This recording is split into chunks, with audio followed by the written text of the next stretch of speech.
ఎట్టకేలకు ఆ పవిత్ర భూమిలోకి అడుగు పెట్టబోతున్నాం. చూడండి, మేము బస్సులో నుంచి తీసిన వ్యూ. 1:30 సమయం అవుతుంది రాత్రి. ఎలా ఉన్నాయో చూడండి. దీపాలు అవి దీపాల వెలుగులో వెలుగుతున్న గంగమ్మ తల్లిని చూడండి. దీపాలు అంటే దీపాలు కాదండి, అవి స్ట్రీట్ లైట్లు. ఎన్ని పెట్టారో చూడండి. బస్సులో నుంచి తీసిన వ్యూ ఇది. చూడండి, మేము ప్రయాణం చేస్తున్నాము. 1:30 అవుతుంది సమయము. అది చూస్తుంటేనే జన్మ తరించిపోయింది అన్నట్టు అనిపించిందండి. అక్కడికి వెళ్ళగానే ఏదో ఆనందం, ఎంతో సంతోషమైంది. ఇక్కడికి సాధించినాం అన్న ఫీలింగ్ వచ్చింది.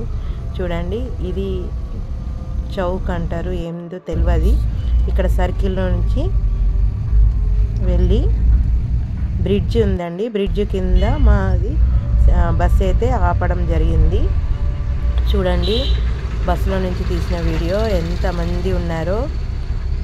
1:30 సమయం అవుతున్నా కానీ వచ్చే వాళ్ళు వస్తున్నారు, వెళ్ళే వాళ్ళు వెళ్తున్నారు, పడుకున్నారు. చూడండి ఎంత బాగుందో. ఇక్కడ వెహికల్స్ కూడా దొరుకుతాయి, ఆటోలు, బండిలు, ర్యాపిడోస్ దొరుకుతాయి. చూడండి ఎట్లా వెళ్తారో, ఎట్లా వీలైన వాళ్ళు అట్లా వెళ్తున్నారు. ట్రాఫిక్ జామ్ అయింది. మేమైతే లోపలికి వెళ్తున్నాము. బ్రిడ్జ్ కింద పెట్టుకోవడం జరిగింది మా వెహికల్ అయితే. అక్కడ నుంచి 4 కిలోమీటర్లు త్రివేణి సంగంకు నడవాల్సి వస్తుంది. చూడండి, ఇదంతా ట్రాఫిక్, వెహికల్స్ పెట్టుకోవడానికి ప్లేస్. ఎంత పెద్దగా ఉందో వెహికల్స్ పెట్టుకోవడానికి. ఇక్కడ మన అయోధ్య రామ మందిర్ ఎలా ఉందో ఆ విధంగా కట్టిండ్రు. మందిర్ ఏ విధంగా ఉందో ఆ విధంగా అయితే టెంపరీ కట్టారంట. ఇక్కడనే ఈ గ్రౌండ్లో చూడండి ఎన్ని వెహికల్స్ ఉన్నాయో. వచ్చేది వస్తూనే ఉన్నాయి, వెళ్ళేది వెళ్తూనే ఉన్నాయి. ఇక్కడైతే వెహికల్ ఆపుకొని మేము అందరం దిగి అక్కడ ఫ్రెష్ అప్ అయినామండి. ఎన్ని వాష్రూమ్స్ పెట్టారు. వాష్రూమ్స్, వాటర్ వసతి సూపర్ పెట్టారండి. అక్కడ మొత్తం ముఖం కడుక్కొని వాష్రూమ్కి వెళ్ళి అక్కడ నుంచి బయలుదేరామండి త్రివేణి సంగంకు. చూడండి, ఇలా ఒక్కొక్క వే చూసుకుంటూ దారి కనుక్కుంటూ వెళ్ళాము. ఇక్కడ చూడండి పైన బెలూన్స్ ఉన్నాయి చూడండి. అవి అక్కడ ఉన్నవి అనే ప్లేస్ని చూపిస్తాయి. హాస్పిటల్స్ కానీ లేకుంటే మందిరం కానీ అలా ఉన్నవని చూపిస్తాయి బెలూన్స్. అక్కడ నుంచి అందరము హరహర మహాదేవ శంభో శంకర్ అనుకుంటూ బయలుదేరాము. చూడండి, అందరం ఒకరొకరు చేయి పట్టుకొని వెళ్ళాము. చాలా జనాలు అయితే వస్తున్నారు. మేము అక్కడ నుంచి 2:30కి బయలుదేరాము. త్రివేణి సంగంకి వచ్చేసరికి 5 o'clock అయిందండి. మెల్లగా అన్నీ చూసుకుంటూ అన్నీ తెలుసుకుంటూ దారిలు కనుక్కుంటూ వెళ్ళాము. ఇక్కడ వాటర్ బాటిల్స్ అమ్మారండి. గంగా జలం తీసుకోవడానికి వాటర్ బాటిల్స్ కూడా ఇక్కడ అమ్ముతున్నారు. పక్కన చూడండి టీ షాప్స్ ఉన్నాయి, వాటర్ బాటిల్స్ ఉన్నాయి. ఇక్కడ చూడండి ఈ కవర్స్, షీట్స్ పెట్టారు. ఇక్కడ టీ తీసుకున్నాం, టీ తాగాము. ఒక్కసారి 10 రూపీస్కి ఒకటి కప్పు అంటే మన ఉన్నట్టు వాటర్ ప్లాస్టిక్ కప్పు అవి కాదండి, మట్టిది. దాంట్లో అయితే అందరము ఒకసారి అయితే చాయ్ తాగాము, టీ తాగాము. టీ అంటే ఇలా చూడండి, ఇవి వేప పుల్లలు ఈ విధంగా కూడా అమ్ముతున్నారు. అక్కడ చూడండి బాటిల్స్ ఏ విధంగా అమ్ముతున్నారో. అలా షీట్స్ ఉన్నాయి చూడండి, అవి 20 రూపీస్కి ఒక షీటు. బాటిల్స్ ఇది 30 రూపీస్ బాటిల్. ఇట్లా ఎవరైనా వాటర్ తీసుకోవడానికి అవి అమ్ముతున్నారు. చూడండి ఇక్కడ ద్వారం చూడండి ఎలా, ఈ విధంగా చాలా ఉన్నాయండి ద్వారాలు. అక్కడ తెలుసుకొని వెళ్ళలేదు. చూడండి కటౌట్స్ పెట్టారు, అక్కడ ఫొటోస్ దిగే వాళ్ళు దిగుతున్నారు. చూడండి జనాలు అంత 3 గంటల సమయంలో అయినా కానీ ఎంతమంది ఉన్నారో చూడండి. లైట్లు అవన్నీ ఏ విధంగా పెట్టారు. చాలా చాలా అద్భుతంగా ఉంది. ఒక్కసారైనా చూడాల్సిందే. అదంతా మనం చూస్తే మన జన్మ తరించిపోతుంది.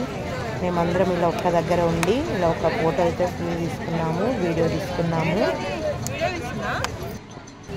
చూడండి మేమైతే ఇట్లా అక్కడిక్కడ వెళ్ళి తప్పిపోకుండా ఒక తాడునైతే తీసుకొని తాడు ప్రకారం పట్టుకొని అందరము ఓం నమః శివాయ హర హర మహాదేవ్ అనుకుంటే వెళ్ళాము. చూడండి అలా మట్టిని ముడితే నా జన్మ తరించిపోయింది అని అనుకున్నానండి. చూడండి ఆ మట్టిని చూడంగానే ఏదో ఫీలింగ్ కలిగిందండి. ఇక్కడ గంగలు దీపాలు పెట్టడానికి దీపాలు కూడా అమ్ముతున్నారు. ఇలా నడుచుకుంటూ పోతుంటే వస్తూనే ఉన్నదండి ఇగరాదు అగరాదు అన్నట్టు. కానీ అది ఆ ఎక్స్పీరియన్స్ ఒకసారి చేయాల్సిందేనండి. చూడండి సంగంకి అయితే వచ్చాము. లైట్లు ఏ విధంగా పెట్టారు చూడండి. రాత్రి లేదు పగలు లేదు అన్నట్టు ఉంది.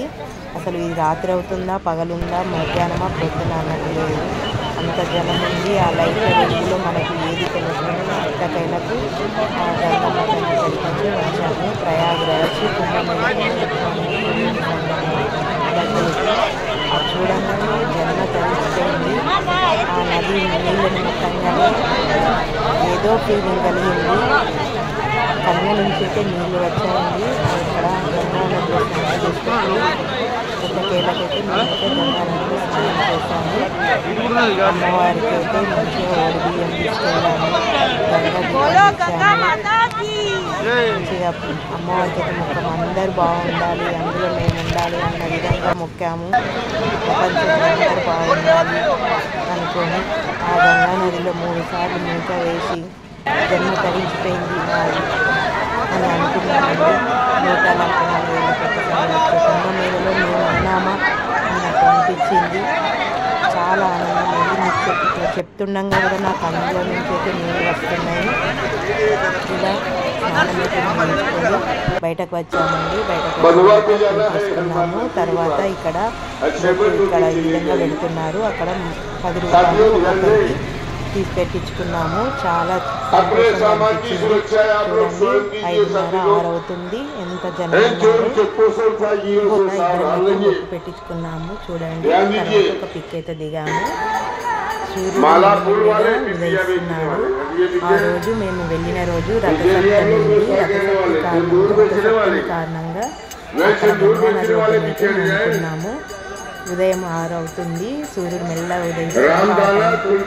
ఆ నది ఒడ్డున రథసప్తమి రోజున నూనుకోవడం ఎంతో సంతోషం అనిపించింది. అందరం ఇలా కూర్చొని ఆ రోజైతే నూనుకున్నాము. చాలా సంతోషం అనిపించింది. అక్కడనే నూనుకొని అందరూ పట్టుబట్టలు తీసుకున్నాము. అక్కడి నుంచి మెల్లగా బయలుదేరాము. అయితే ఎక్కువసేపు అయితే ఉండనివ్వట్లేదండి పోలీసులు. ఎందుకంటే వచ్చే వాళ్ళు వస్తూనే ఉన్నారు. అందరికీ డిస్టర్బ్ అవుతాయి కదండి. అందుకే నడవండి అని చెప్తున్నారు. అలా వెళ్తుండగానే చూడండి ఇక్కడ రుద్రాక్షలు, శంకులు ఇలా అమ్మేవాళ్ళు ఉన్నారు. మార్నింగ్ కనవలేరు, వెళ్ళేటప్పుడైతే కనబడ్డారండి. చూడండి ఇలా అయితే రుద్రాక్ష మాలలు అమ్ముతున్నారు. రుద్రాక్ష అని చెప్పేసి అని అన్నారు. ఇలా అన్ని రకాల రుద్రాక్షలు అయితే అమ్ముతున్నారు. కుంభమేళ వత్తులు కూడా ఇక్కడ అందుబాటులో ముట్టించుకోవచ్చు. ఇక్కడ అన్ని రకాల వత్తులు అవి ఇవి అమ్ముతున్నారు. మెల్లమెల్లగా బయటకైతే వచ్చామండి. మేము వెళ్ళేటప్పుడు ఉన్నారు, లక్షల మంది ఉన్నారు. రిటర్న్ వచ్చేటప్పుడు మాత్రం కోట్లనే మంది ఉన్నారు. చూడండి ఎన్ని షాపులు పడ్డాయో. ఇలా మెల్లగా నడుచుకుంటూ బయటకైతే వచ్చాము. చూడండి అది బడా హనుమాన్ మందిర్. అక్కడ నుంచి 2-3 కిలోమీటర్స్ ఉంటుంది. ఎంత ఉండదో అక్కడ చూడండి. టిఫిన్ చేసాము. ఆ టిఫిన్లో పూరి